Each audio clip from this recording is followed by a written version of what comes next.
invité à réfléchir sur la pratique du jeu de rôle aujourd'hui dans notre actualité, j'ai décidé de partir du développement par les créateurs de contenu, le fait qu'il y ait de plus en plus de parties de jeux de rôle qui se fassent en ligne. Et je me suis basé pour ça sur 4 lives qui ont été faits. Alors, pas que des rôlistes en l'occurrence. Par exemple, j'ai pris Max Hildan qui est plutôt à la base dans le jeu de société, mais qui pour le coup a joué à ce jeu-là. Nicolas Dutz, Namisae et Fred Astaire. Namisae, elle aussi, qui n'est pas rôliste à proprement parler, mais qui s'intéresse plus au livre-jeu et la culture du jeu vidéo. Mais ce qui m'intéressait, c'était vraiment le fait qu'ils utilisent tous le même support dans le cadre de ce live, le Pacte Innsmouth. Bien évidemment, à travers ce que je vais dire concernant ce livre-jeu-là, j'espère qu'il y a des conclusions qui sont bien plus larges et plus globales à la pratique en ligne du livre-jeu et du jeu de rôle. Mon plan va être très simple. Tout simplement, je me suis intéressé dans un premier temps à l'environnement, comment il se structurait en ligne dans les lives, et dans un deuxième temps, la place qui était accordée aux joueurs, que ce soit le créateur de contenu en lui-même, que sa communauté qui l'accompagne dans le chat. Alors, quand on parle d'environnement, il me semble important de dire qu'au final, cet environnement ou ce milieu doit être considéré au pluriel.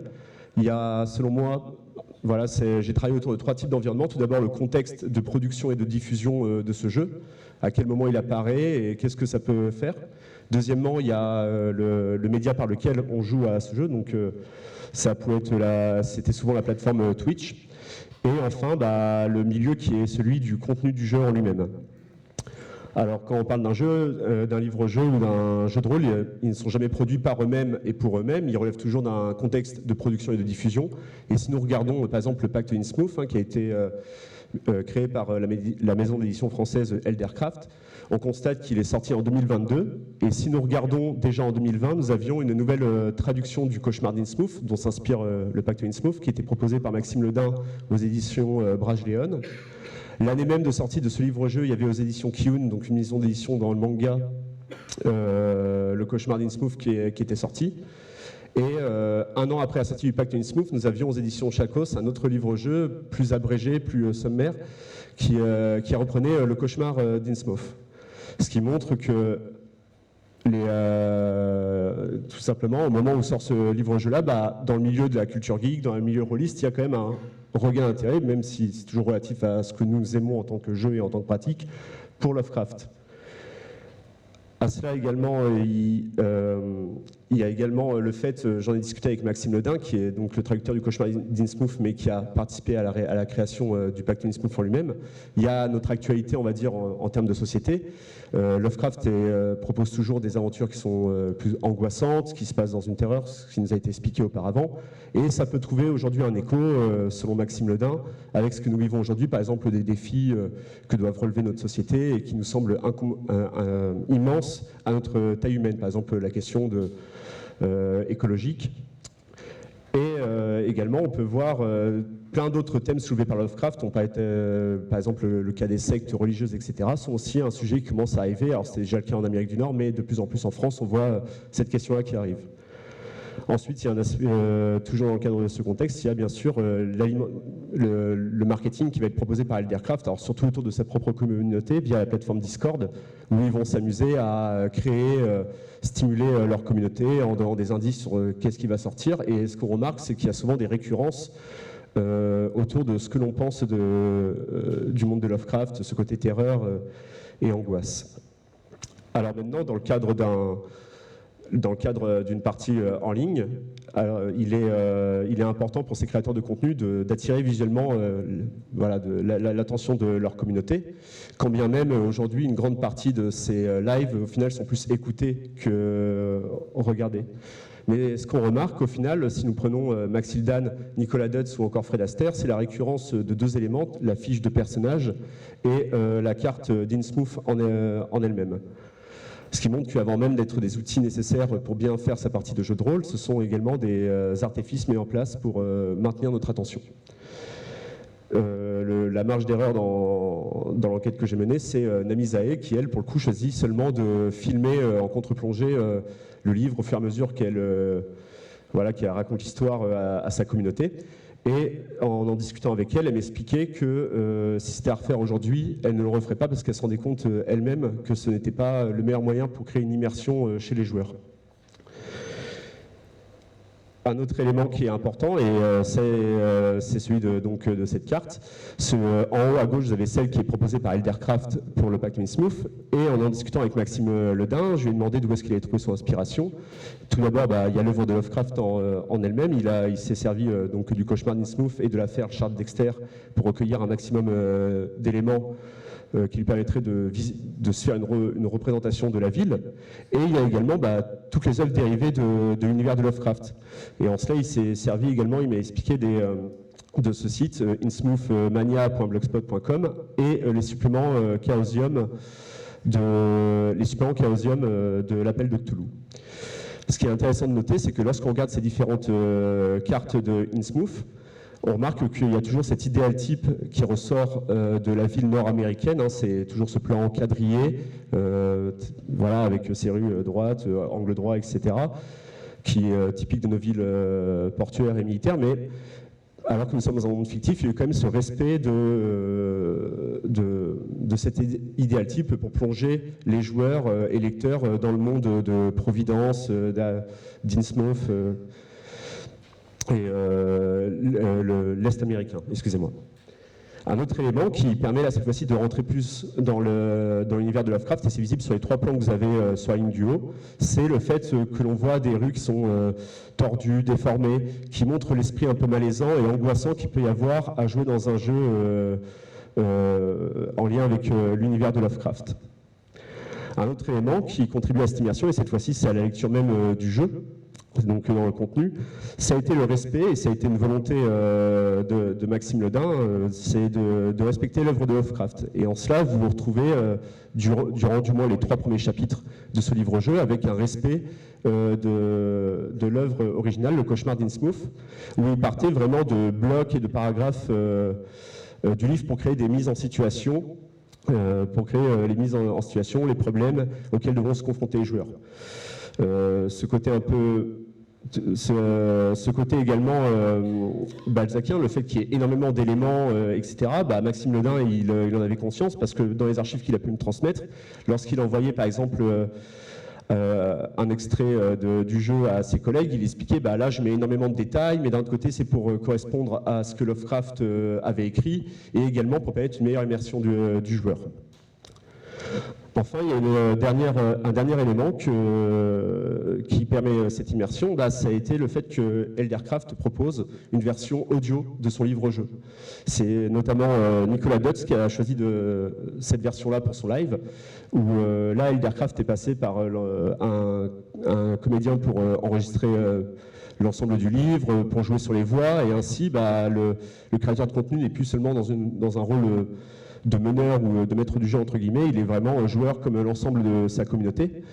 Et ce qui est intéressant, c'est que en soi, l'utilisation de fonds sonores dans le jeu de rôle, ça a toujours plus ou moins existé. Dès qu'on avait un moyen d'enregistrer des sons pour animer une partie, c'est notamment ce que j'ai pu voir chez Fred Astaire ou chez Namisae, l'utilisation de fonds sonores, d'ailleurs plus ou moins identique sur l'ambiance qui est voulue, ce qui montre que Lovecraft impose certaines thématiques à ses joueurs. On ne fait pas n'importe quoi avec un jeu Lovecraft. Et là, ce que va développer Eldercraft, c'est le fait de pouvoir mettre tout cet ensemble de sons qu'on ne peut pas forcément avoir. Par exemple, le bruit d'un train pile au moment où il le faut, le bruit d'une voiture, le bruit des portes. Et ça a une incidence directe. Par exemple, Nicolas Dutz, à un moment donné, il y a une partie de l'aventure, il est dans sa chambre, et le personnage est dans une chambre d'hôtel. Il entend un craquement sur le palier. Pour tout individu normal, un craquement sur un palier dans un hôtel, c'est pas dérangeant, mais comme le dit Nicolas Dutz, on sait que dans l'œuvre de Lovecraft, le fait que vous entendiez du bruit sur votre palier à 1h du matin, c'est qu'il y a un problème. Et donc tout ça, ça permet une mise en ambiance plus prononcée, justement, grâce au développement des outils numériques pour le jeu de rôle. Enfin, il y a la question des personnages, et j'avais été assez intrigué parce que quand j'avais commencé à lire le pacte d'Innsmouth pour moi-même, il y avait donc dès les premières pages, comme je disais, cette volonté de respecter l'œuvre de Lovecraft, mais quand on regarde le panel de personnages qui nous est proposé, étant donné qu'il se veut également une initiation au jeu de rôle, on remarque l'introduction d'un personnage féminin.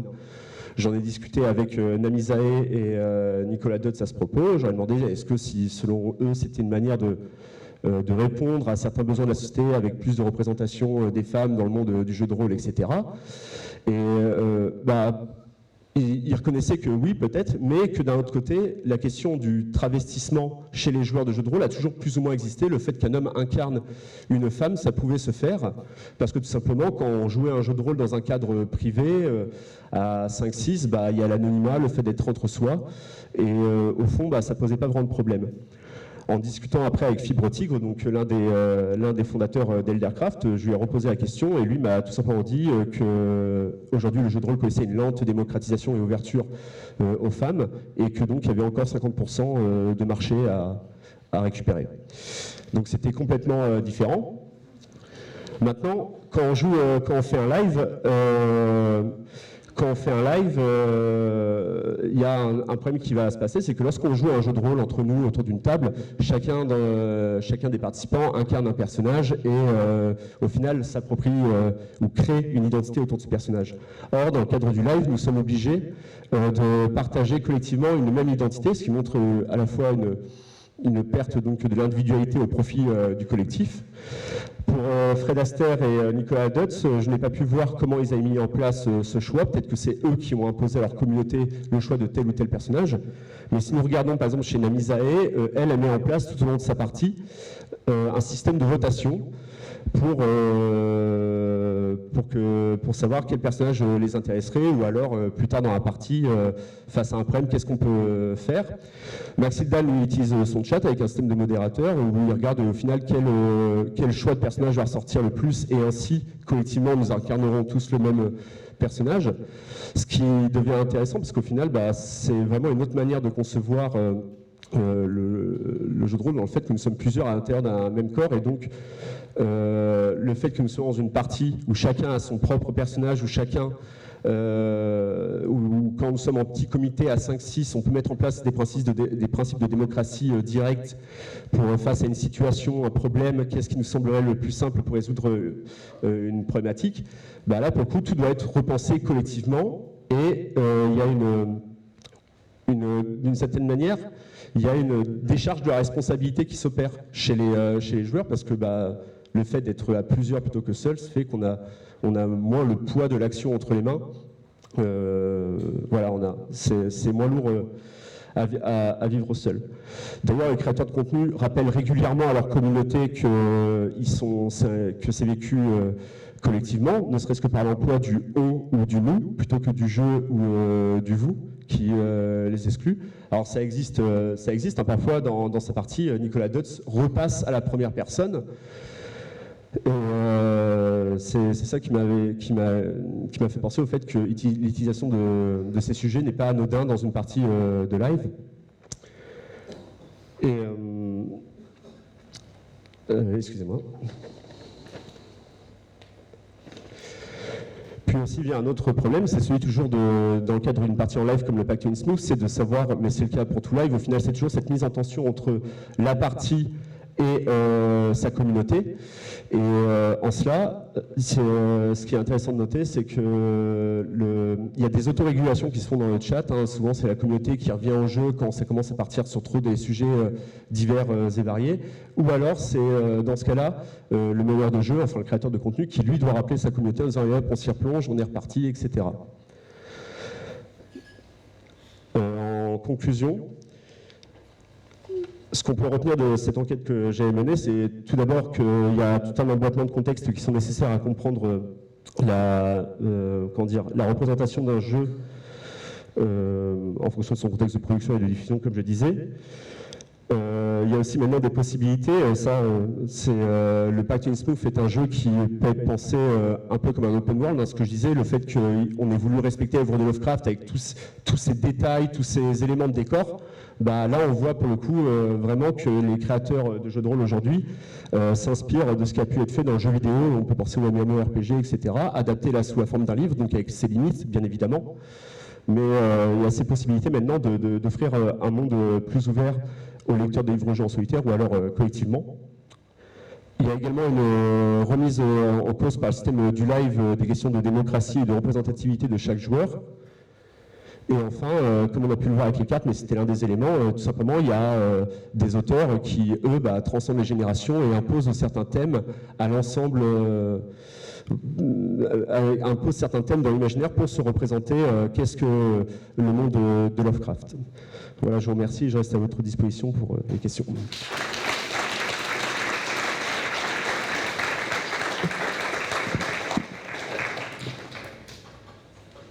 Merci beaucoup et d'avoir respecté le temps. C'est bien, ça va laisser plein de temps pour les questions. Alors, une première question, là, ici. Oui, j'ai une question pour savoir comment est-ce qu'on gère ce qu'en jeu de rôle, en livre-jeu, parfois c'est de la tricherie. C'est-à-dire on ne veut pas aller dans telle résolution, des choses comme ça, on dit c'est pas grave, je réussis, j'y vais. Et puis dans le même sens, autrement, on dit ouais, mais ces 2-3 choix-là, ils ne nous conviennent pas, on va plutôt ici. D'un seul coup, le système de livre-jeu se casse et devient du jeu de rôle. Et puis dans l'autre, est-ce qu'on respecte vraiment les règles du livre-jeu ? Alors, pour ce que j'ai pu en discuter avec les créateurs de contenu qui ont été d'accord de m'accorder un entretien, c'est qu'il y a plus ou moins des contrats officieux qui se mettent en place entre une communauté et le créateur de contenu, et on sait plus ou moins comment fonctionne chaque créateur de contenu. Il y a eu une situation, par exemple, à un moment donné, Nicolas Dodds se décrit à sa communauté la situation dans laquelle il se trouve, et il dit « Ah, moi je pense que c'est pas bon de faire ça ».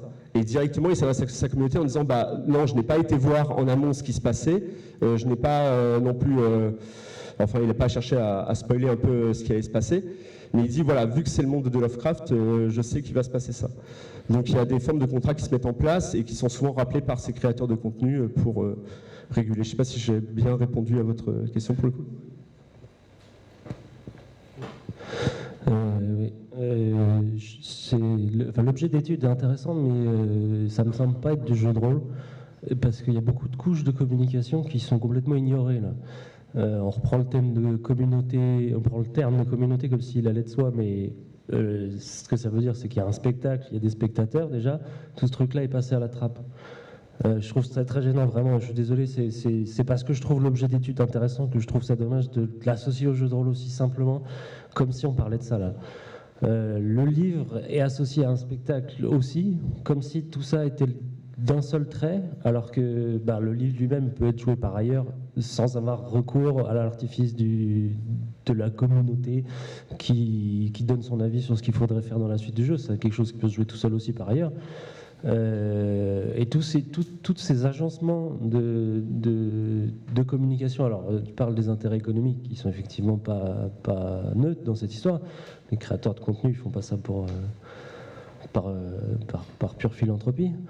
Mais du coup, ça introduit plein de biais sur la nature du jeu, sur la nature du récit qui est créé, sur tout un tas d'interactions. Alors on voyait un tout petit peu les chats, on voyait d'ailleurs, il y en a un qui se fait menacer du goulag là, qui pourrait pas avoir lieu dans un jeu de rôle effectivement où on est quelques-uns autour de la table, où il y a, là c'est encore un jeu où il n'y a pas de meneur, ce qui veut dire que c'est un jeu où en fait les joueurs peuvent pas prendre des décisions pour leur personnage, mais seulement pour ce que leur personnage en tant que créature de papier peut faire, puisque le livre ne peut pas improviser. Vraiment, je trouve l'objet d'étude vraiment intéressant, mais je suis obligé de dire que ça pose problème vis-à-vis de la définition du jeu de rôle, de juste dire ça donne une nouvelle définition, c'est faux. C'est autre chose que du jeu de rôle, et il y a vraiment beaucoup de couches qui ont été présentées, et je trouve ça dommage d'essayer d'étendre sans fin un objet, qui est le jeu de rôle, qui nous rapproche tous ici, sans... Comment dire, jusqu'au point où il est dilué dans toutes les formes médiatiques possibles, en fait. Voilà. Donc, je suis désolé, c'est pas une question, mais j'étais obligé de le dire. Alors après, c'est peut-être un biais, effectivement, mais quand le problème que j'ai toujours face à un sujet ethnographique, c'est toujours de le désenclaver d'une société dans laquelle il se trouve, et en soi, vous me reprochez au final de ne pas avoir traité seulement, de ne pas m'être focalisé sur un aspect, et d'avoir essayé de le diluer dans des tonnes et des tonnes de...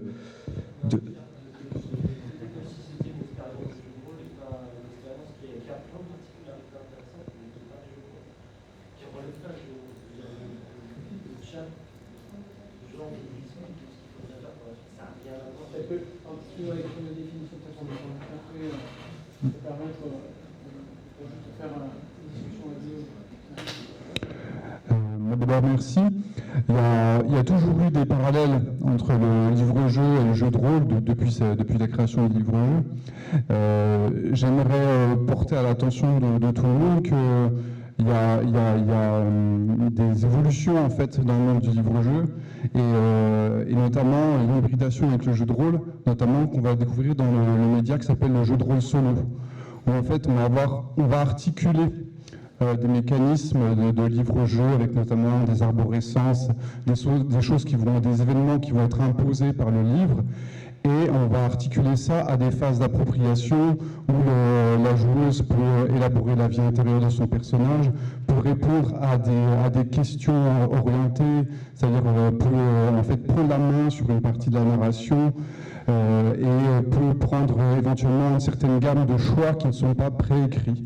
Donc je ne sais pas si tu avais par hasard une réaction là-dessus. Non, parce que pour le coup, c'est pas du tout mon domaine de recherche, ces questions-là. Une dernière question? Non? Alors peut-être que j'ai loupé le moment où tu en parlais, mais j'avais cru entendre, et je peux me planter, que le pacte de Dunwich, c'était à la fois un livre, on va dire, avec un aspect livre dont vous êtes le héros et tout ça, mais qu'il y avait aussi la possibilité, un système de jeu de rôle ou je sais pas quoi, pour aller plus loin. En fait, c'est Eldercraft, quand ils ont sorti ce livre-jeu, ils ont voulu proposer 3 formats de jeu. Il y avait la lecture classique, solitaire, du jeu de rôle comme on le connaît dans le livre dont vous êtes le héros. Une autre version qui était plutôt collective, où chacun incarne l'un des personnages dans le panel proposé, et en fonction de la situation, le livre passe de main en main, et la responsabilité face à telle action se retrouve... c'est la personne qui a le livre qui doit prendre la responsabilité de l'action.